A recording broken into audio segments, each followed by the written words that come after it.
One of my criticisms of the current federal government is that they are often behind an issue. The evacuation of Afghanistan is but the latest example. It's time for the federal government to start getting in front of some of these critically important issues, and one of these is China. The need to disengage economically from China is only becoming more urgent. China has become an economic powerhouse only because the free world has chosen to engage economically with it. Should the free world choose to restrict its engagement with China, it will be China that suffers, not the free world. COVID has shown us, once again, the flexibility possessed by Western capitalist economies. Australian iron ore exports are vulnerable. The federal government should be requiring and assisting Australian iron ore exporters to find other markets. This may require unusual methods, such as contributing to the cost of building steel mills in India or other countries, even Australia. And similarly, we should find a way to start engaging other countries as gas customers. Australian companies should be encouraged to move manufacturing facilities from China to other nations, and especially back home to Australia, to build sovereign capability. If necessary, the government should extensively fund skills training in Australia and other countries to ensure an appropriately skilled workforce. Such industry planning will be anathema to the Liberal Party, but it was so easily able to embrace mountains of debt last year that I have hope that they will be capable of making the mental adjustment needed to undertake what is necessary. It will be hard, it will be expensive, and it will take a long time, but the longer we wait, the more vulnerable we become.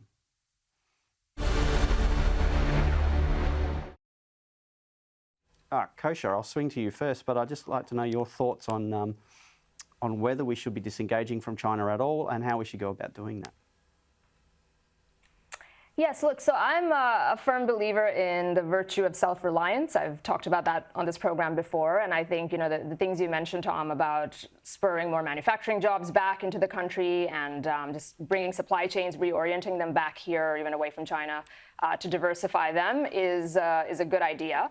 I'm not sure, I support sort of having governments improve skills in high-need areas, but I'm not so sure that it's necessarily so much a skills shortage in Australia as it is an industry shortage. And maybe, we could look to models like Germany, which has shown that even expensive, affluent Western democracies can have thriving manufacturing, advanced manufacturing sectors within their borders. So, I support the idea there. I think where I might part ways with you a little bit is around ideas of kind of central planning, which sectors should export to which markets, one versus the other.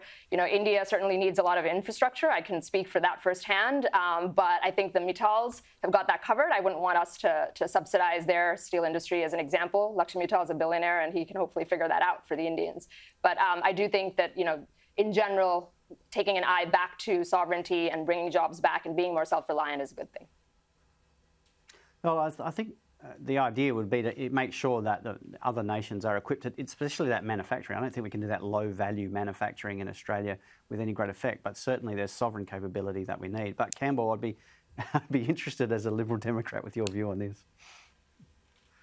Okay, well, I certainly agree with the philosophy of what you're saying. Maybe the way of getting there would be a bit different, and I can tell viewers this evening in the panel that in the lead up to the federal election, the Liberal Democrats will be releasing a very exciting business policy, particularly focused on small and medium-sized business. But the thrust of that, guys, is it's about getting rid of red tape, not picking winners, but really creating a playing field where this is the best place to set up a business and succeed and be rewarded in the Western world. That's the vision that we have, and we'd love to see more things being done in Australia. We'd love to actually fulfil the sentiment of what you just said, Tom. I think it's terrific. And by the way, again, you're right, mate. This federal government moves slowly at snail's pace, whether it be getting people who helped us in Afghanistan out, whether it be rolling out vaccines, whether it be building dams and irrigation schemes in Queensland after 8 years in office and promising them since 2013. They are the masters at running like a snail. Cool. Caleb, I'll bring you in there. It's the same Prime Minister, remember, who said about vaccines, this isn't a race, and look at the rest of the world opening up while we're still sitting around here in lockdowns. Absolutely.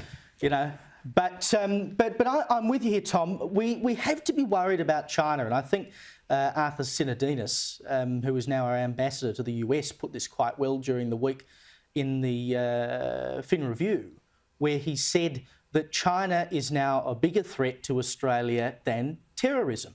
And he pointed out in particular the influence they're trying to assert in the Pacific by giving money to Pacific islands and basically buying them. It gives them money under their Belt and Road scheme to build infrastructure and whatever. But we know that one day China is going to come knocking for favours. They're essentially buying these islands, and they're doing it off the shores of Australia. They're buying up places all over the place close to our country, and that's something we ought to be worried about. You know, we don't want to let go of the teat from China. We don't want to let go of their money, but I think it's something we have to talk about quite seriously. And you look at it, this is a country now where they are literally erasing people from films and public life entirely now because they think they're too effeminate on screen. This is a country that's allowing children to only play video games for 1 hour a week on a Friday night or something.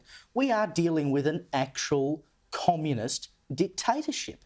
And we're quite happy to just sort of let all this stuff slide because we can benefit from it economically. But there are people in China right now who are under the thumb of their government, in poverty, being persecuted and whatever, and we're happy to do deals with them and just ignore that stuff. Anyway,